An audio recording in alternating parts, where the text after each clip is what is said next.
Welcome to enchant bytes. सुनहरी चश्मे का राज। एक खूबसूरत पहाड़ी इलाके में एक छोटा सा गांव था जिसके किनारे पर एक पुरस्कार सुनहरी चश्मा बहता था।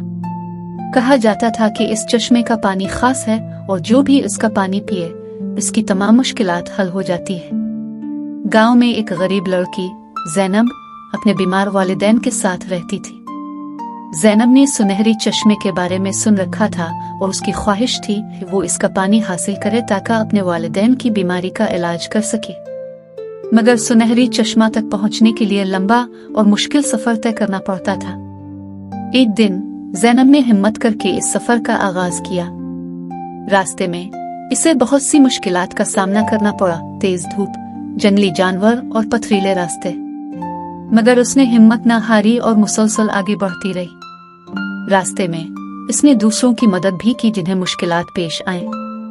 आखिरकार ज़ैनब सुनहरी चश्मे तक पहुंच गई। चश्मा वाकई बहुत खूबसूरत था और उसका पानी चमकदार सुनहरी रंग का था।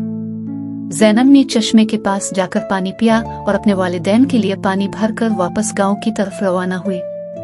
गांव पहुंचने पर उसने अपने वालिदैन को चश्मे का पानी पिलाया। कुछ ही दिनों में उनकी सेहत बेहतर होने लगी। गांव के दूसरे लोग भी ज़ैनब से इस सुनहरी चश्मे के बारे में पूछने आए और उसने सबको बताया कि मुश्किलात का सामना करने और दूसरों की मदद करने से ही वो चश्मे तक पहुंच सकी। इस कहानी से हमें ये सबक मिलता है कि मुश्किलात का सामना करने और दूसरों की मदद करने से ही हकीकी कामयाबी हासिल होती है।